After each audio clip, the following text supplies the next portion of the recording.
ಗುಣಮಟ್ಟದ ಶಿಕ್ಷಣ ಇಂದಿನ ಅವಶ್ಯಕತೆಯಾಗಿದ್ದು, ಮಕ್ಕಳು ಹುಟ್ಟುವಾಗಲೇ ಪ್ರತಿಭಾವಂತರಾಗಿ ಇರುತ್ತಾರೆ. ಅವರ ಪ್ರತಿಭೆಯನ್ನು ಅನಾವರಣಕ್ಕೆ ಅವಕಾಶಗಳು ಅಗತ್ಯವಾಗಿರುತ್ತದೆ.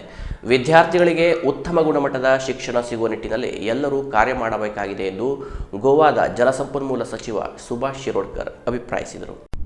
ಕುಮಟಾ ಪಟ್ಟಣದ ಹವ್ಯಕ ಸಭಾಭವನದಲ್ಲಿ ನಡೆದ ಶ್ರೀನಿವಾಸ ಕುಲಕರ್ಣಿ ಚಾರಿಟೇಬಲ್ ಟ್ರಸ್ಟ್ನ ವಾರ್ಷಿಕ ಕಾರ್ಯಕ್ರಮ ಹಾಗೂ ವಿದ್ಯಾರ್ಥಿ ವೇತನ ವಿತರಣಾ ಸಮಾರಂಭ ಉದ್ಘಾಟಿಸಿದ ಗೋವಾದ ಜಲಸಂಪನ್ಮೂಲ ಸಚಿವ ಸುಭಾಷ್ ಶಿರೋಡ್ಕರ್ ಅವರು ಗೌರವ ಸನ್ಮಾನ ಸ್ವೀಕರಿಸಿ ಮಾತನಾಡಿದರು. ಹಿಂದೆ ಊರಿನಲ್ಲಿ ಬಡತನ ಇತ್ತು, ಇದೀಗ ಮೂಲಭೂತ ಸೌಕರ್ಯಗಳಿಗೆ ಯಾವುದೇ ಸಮಸ್ಯೆ ಇಲ್ಲ. ಮನೆಯವರೆಗೆ ರಸ್ತೆ, ಮನೆಗೆ ನೀರು ಸಿಗುತ್ತಿದೆ. ಆದರೆ ಮನೆಯಲ್ಲಿ ಇಂಜಿನಿಯರ್, ಡಾಕ್ಟರ್ ಹಾಗೂ ಇತರ ಸಾಧಕರು ಹೊರಬರುವಂತಾಗಲಿ ಎನ್ನುತ್ತಾ ವಿದ್ಯಾರ್ಥಿಗಳಿಗೆ ಅಗತ್ಯವಾದ ಎಲ್ಲ ವಿಧದ ಸಹಕಾರಗಳು ಸಿಗುವಂತೆ ಆಗಬೇಕು. ಸತತ ಪರಿಶ್ರಮ ಒಂದೇ ಯಶಸ್ಸಿನ ಸೂತ್ರ, ಅದಕ್ಕೆ ಪರ್ಯಾಯವಾದ ಮಾರ್ಗವಿಲ್ಲ. ಎಲ್ಲ ಪಾಲಕರು ಮಕ್ಕಳಿಗೆ ಉತ್ತಮ ಶಿಕ್ಷಣ ನೀಡಬೇಕು. ಶಿಕ್ಷಣ ಒಂದೇ ಬದುಕಿಗೆ ಆಧಾರ, ಸಮಾಜ ಬೆಳೆಯಬೇಕು ಎಂದರೆ ಯುವಕರು ಸುಶಿಕ್ಷಿತರಾಗಬೇಕು ಎಂದು ಅವರು ವಿವರಿಸಿದರು.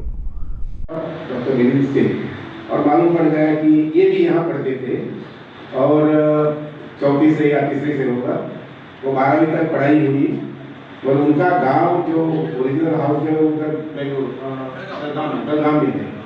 तो भाई मैं भी थोड़ा सोचने लगा, बेलगाम में तो है, तो इधर कैसे कनेक्ट हो गया? तो इधर कनेक्ट होने का कारण है दोस्त. ಲಯನ್ಸ್ ಕ್ಲಬ್ನ ಗಿರೀಶ್ ಕುಚಿನಾಡ್ ಮಾತನಾಡಿ, ಎಸ್ಕೆಸಿ ಟ್ರಸ್ಟ್ ಸಮಾಜಮುಖಿ ಕಾರ್ಯವನ್ನು ಮಾಡುತ್ತಿರುವ ಬಗ್ಗೆ ತಿಳಿದಿದೆ. ಮಕ್ಕಳಿಗೆ ಉತ್ತಮ ಶಿಕ್ಷಣ ಸಿಗುವ ಬಗ್ಗೆ ಚರ್ಚೆಯಾಗಿದೆ. ಹೊಸ ಶಿಕ್ಷಣ ನೀತಿ ಒಳ್ಳೆಯ ಯೋಜನೆ, ಮಕ್ಕಳಿಗೆ ಬೇಕಾಗುವುದನ್ನು ಕಲಿಯಲು ಅದು ಅವಕಾಶ ಕಲ್ಪಿಸುತ್ತದೆ. ಆದರೆ ಅದು ಜಾರಿಯಾಗಿ ಇದೀಗ ಕರ್ನಾಟಕದಲ್ಲಿ ಕರ್ನಾಟಕ ಶಿಕ್ಷಣ ನೀತಿ ಜಾರಿಗೆ ಬಂದಿದೆ. ಶಿಕ್ಷಣದಲ್ಲಿ ರಾಜಕೀಯ ಸಲ್ಲ ಎಂದರು.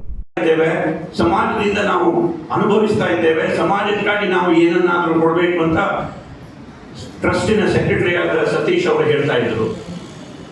ಎಲ್ಲರೂ ಹಾಗೇನೆ. ಈ ವಿದ್ಯೆ ಅನ್ನೋದು education is A very important tool. It creates social mobility, it creates creative thinking ಅಂತ ಹೇಳ್ತಾರೆ. ಸೋಷಿಯಲ್ ಮೊಬಿಲಿಟಿ ಅಂದ್ರೆ ಹಿಂದುಳಿದ ವರ್ಗದಿಂದ ಮುಂದೆ ಬರಬೇಕು ಅಂದ್ರೆ you should have better education.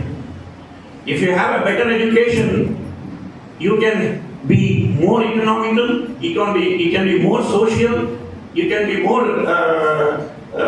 doing the better things to the society and so on.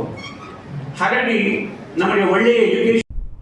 ಅಧ್ಯಕ್ಷತೆ ವಹಿಸಿದ್ದ ಶ್ರೀನಿವಾಸ ಕುಲಕರ್ಣಿ ಚಾರಿಟೇಬಲ್ ಟ್ರಸ್ಟ್ನ ಅಧ್ಯಕ್ಷ ಡಾಕ್ಟರ್ ಮಿಲಿಂದ ಕುಲಕರ್ಣಿ ಮಾತನಾಡಿ, ಕಲಿಕೆ ನಿರಂತರವಾಗಿ ಇರಬೇಕು. ಬದಲಾವಣೆಗೆ ಹೊಂದಿಕೊಳ್ಳುತ್ತಾ ನಾವು ಸಾಗಬೇಕು. ನಾವು ಸದಾ ವಿದ್ಯಾರ್ಥಿಗಳಿಗೆ ಬೆನ್ನೆಲುಬಾಗಿ ಇರುತ್ತೇವೆ. ಸರ್ವೇ ಭದ್ರಾಣಿ ಪಶ್ಯಂತು ಎಂಬ ಮಾತನ್ನ ನಾವು ಅಳವಡಿಸಿಕೊಂಡಿದ್ದೇವೆ. ನಮ್ಮಿಂದ ಸಾಧ್ಯವಾಗುವ ಎಲ್ಲಾ ಸೇವೆಗಳನ್ನು ಮಾಡಲು ನಾವು ಸಿದ್ಧರಿದ್ದೇವೆ ಎಂದರು. ಹಿರಿಯ ಯಕ್ಷಗಾನ ಕಲಾವಿದ ಶ್ರೀಧರ ಷಡಕ್ಷರಿ, ರಾಷ್ಟ್ರೀಯ ವಾಲಿಬಾಲ್ ಆಟಗಾರ ಯತೀಶ್ ನಾಯ್ಕ್ ಅವರನ್ನ ಸನ್ಮಾನಿಸಲಾಯಿತು. ಸತೀಶ್ ಬಿ ನಾಯ್ಕ್ ಅತಿಥಿಗಳನ್ನ ಪರಿಚಯಿಸಿದರು. ವಿದ್ಯಾರ್ಥಿನಿ ಮಹಾಲಕ್ಷ್ಮಿ ಪ್ರಾರ್ಥಿಸಿದಳು. ಎಸ್ಕೆಸಿ ಟ್ರಸ್ಟ್ನ ಕಾರ್ಯದರ್ಶಿ ಸತೀಶ್ ಎಸ್ ನಾಯ್ಕ್ ಎಲ್ಲರನ್ನ ಸ್ವಾಗತಿಸಿದರು. ಖಜಾಂಚಿ ಎಚ್.ಎನ್. ನಾಯ್ಕ್ ಮಾತನಾಡಿ, ಈ ಟ್ರಸ್ಟ್ ಸಂಪೂರ್ಣವಾಗಿ ಸಮಾಜ ಸೇವೆಗಾಗಿ ಮೀಸಲಾಗಿದೆ ಎಂದರು. ಶ್ರೀನಿವಾಸ ಕುಲಕರ್ಣಿ ಚಾರಿಟೇಬಲ್ ಟ್ರಸ್ಟ್ನ ಅಧ್ಯಕ್ಷ ಡಾಕ್ಟರ್ ಮಿಲಿಂದ್ ಕುಲಕರ್ಣಿ ಅವರನ್ನು ಟ್ರಸ್ಟ್ನ ಸದಸ್ಯ ಪ್ರಶಾಂತ್ ಹೆಗಡೆ ಸಭೆಗೆ ಪರಿಚಯಿಸಿದರು. ಮಂಜುನಾಥ್ ನಾಯ್ಕ್ ಕಾರ್ಯಕ್ರಮ ನಿರೂಪಿಸಿದರು. ತಾಲೂಕಿನ ಪ್ರತಿಭಾನ್ವಿತ ಹಾಗೂ ಶಿಕ್ಷಣಕ್ಕೆ ಸಹಕಾರದ ಅಗತ್ಯವಿರುವ 100ಕ್ಕೂ ಅಧಿಕ ವಿದ್ಯಾರ್ಥಿಗಳಿಗೆ ಶಿಷ್ಯವೇತನ ವಿತರಿಸಲಾಯಿತು. ಸಭೆಯ ನಂತರದಲ್ಲಿ ನಡೆದ ಗದಾಯುದ್ಧ ಯಕ್ಷಗಾನ ನೆರೆದಿದ್ದವರ ಮನ ಸೆಳೆಯಿತು. Canara plus news, Kumta.